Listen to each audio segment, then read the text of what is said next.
Hi, friends. I'm Scott Giles, and welcome to Power Talk, my podcast here on Facebook Live and YouTube. I cover topics related to hypnocoaching, spirituality, and the hypnotic arts and sciences generally. If you would like to know more about my professional work or sign up for my free e-newsletter, Power Lines, check out my website, which I'll tag at the end of this video. Today, I want to talk about how to be mindful and calm in the face of contemporary politics. We will soon have the midterm elections here in the United States, and lots of people are worried that there may be problems. We have many in our country who believe that recent elections have been stolen. We have people who think that some who are voting are actually voting illegally, and we have many people, like myself, who are worried that as a nation, we seem to have lost confidence in our election process. We actually have politicians who are running in this election who have said they will not accept the election results unless they win, which is not compatible with any definition of representative democracy that I know. Now, I'm going to keep my personal politics out of this podcast, but I think it's fair to say that the situation is a mess and that anything could happen. As a foil to move into this topic, I reference a recent article by Mary Pfeiffer in the June 28, 2022 edition of the New York Times, titled, How I Build a Good Day When I Am Full of Despair at the World. Pfeiffer talks about growing up with her grandmother, who lived a solid and compassionate middle-class life. Her grandmother dealt with stress by emphasizing that we cannot control much beyond how we individually behave. But because of that, it was important to live being the person you wanted to live with. I think that's really good advice. But it is bewildering.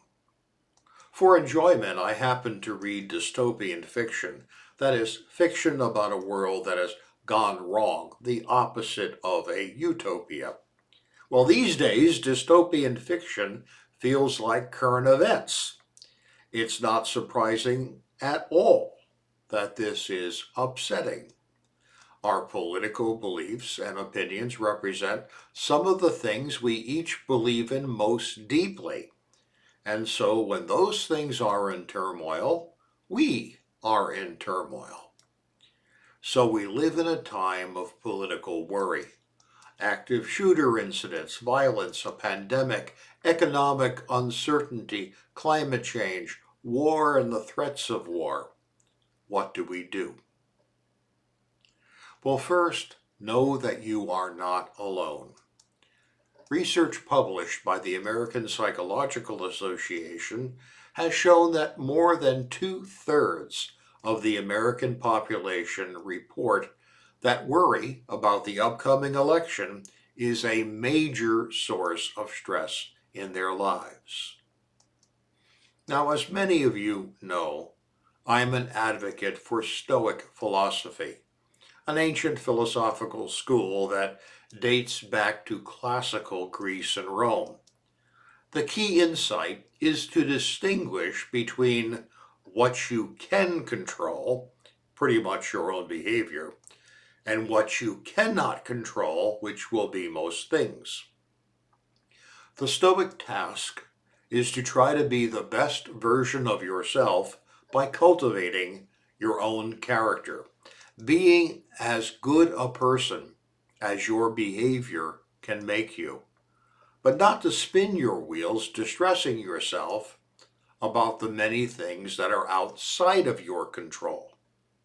When confronted by these things, all one can do is to stay calm, controlled, do the best you can with what you have available in the situation in which you find yourself. So you may not be able to do anything about the fact that you worry that our society may be coming apart at the seams. But you can ask yourself what a good person would do in such a society, and then try to be such a good person. If anything will bring you out in a good place, that will. You see, regardless of the crazy political and socioeconomic situation that exists right now, we all still need to stay sane. Back when I was the parish minister at a congregation that had a long history of conflict and of chewing up clergy, a congregation that in the trade is called a minister eater, I came up with a little mantra for myself, and it helped. The mantra was to say that in an insane situation, merely preserving your sanity constitutes victory. In an insane situation, merely preserving your sanity constitutes victory, and that is still true. We need to do whatever we have to do in order to protect our sanity at this time in our history. For some of my clients who are living with cancer, that turns out to be what we call a news fast.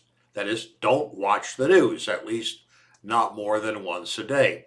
Don't get caught up in the 24-hour news cycle, which is just going to distress and upset you. Much of what appears on all sides of issues turns out to be people presenting their opinions. Opinions are fine, but they are not facts. Paying too much attention to the opinions of other people is a really great way to go nuts. Pay attention to facts, not fears, warnings, and other expressions of opinion. For all of us, preserving our sanity will mean paying attention to the good things that are happening in our lives. And there are always good things. Don't let the worry and anxiety nullify them.